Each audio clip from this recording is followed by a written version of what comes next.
Hello, Well, Catherine. good morning, and welcome to Living the Gourmet. I'd like to tell my audience I'm speaking with Angela Tucker and Steve Cousset, Terminex pet experts. And you're here to tell us how to identify the pests coming out of the pantry for the holiday season.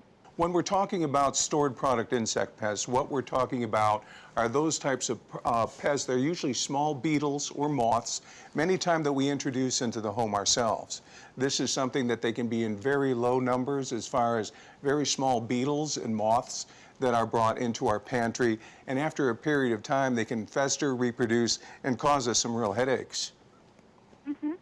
Yes, is that like when you open a bag of flour or cornmeal or something that you haven't used, and you say, I better just throw this out? Now, what can we do to prevent that besides using it faster? That's perfect what you just said there. To prevent that, you're actually going to dispose of that product. That's the best way to take care of it.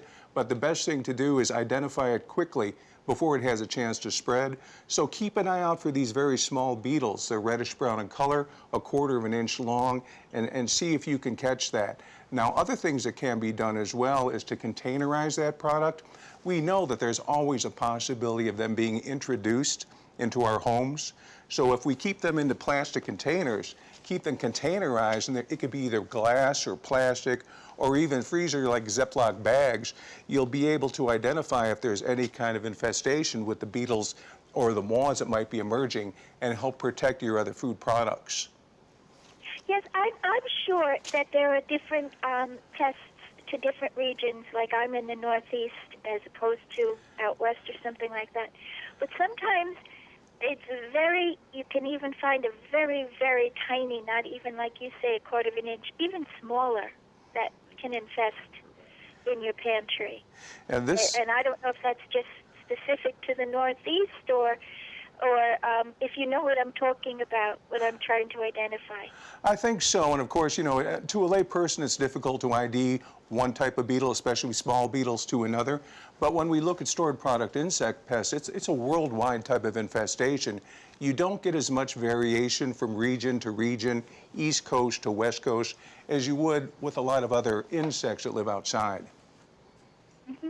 Sometimes you can even bring it home from the market, and as soon as you open it, you say, "Oh my, it's not good," and you bring it back immediately.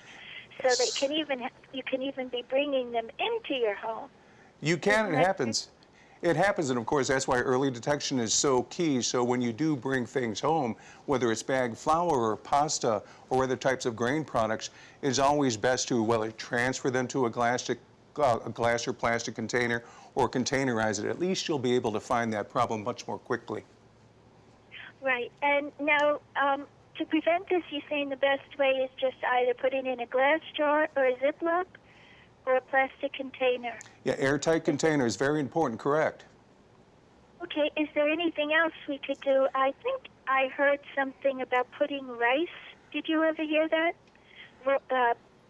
Pieces of rice into it and it helps prevent, or is that just an old wives' tale? I think it's one of those, with the second thing you said, yeah, there's not going to be anything as far as rice that's going to really repel this type of problem. Actually, that's one of the most common food sources of infestation.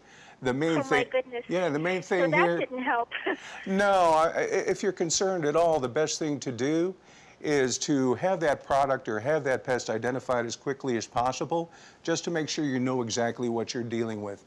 And there's many companies such as Terminex that will be happy to offer free inspection and identification services for you.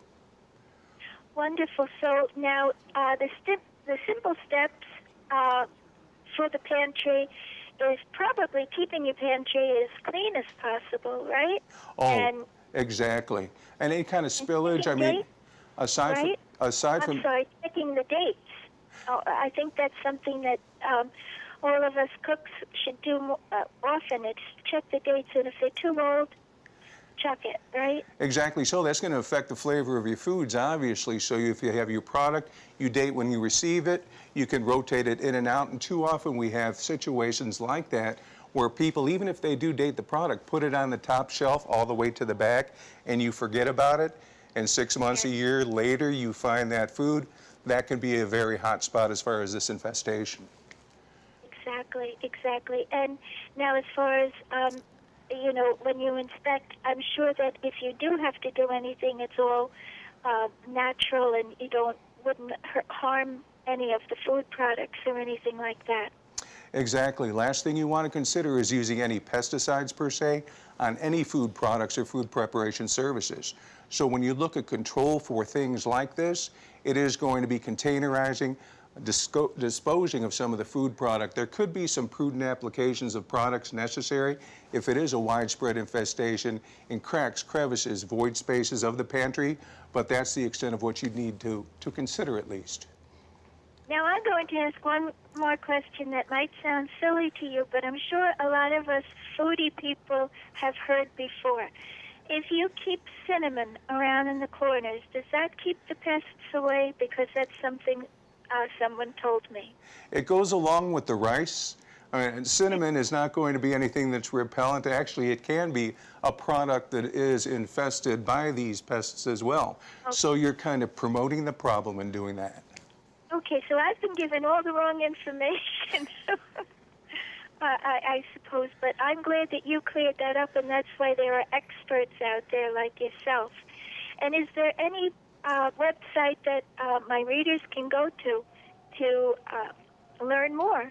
Oh, certainly. We'd be happy to help in any way, and you can find us at Terminix.com. Wonderful, Steve. And I'm sorry I wasn't able to speak with Angela. The connection just didn't seem to go well, but it was a pleasure speaking with you.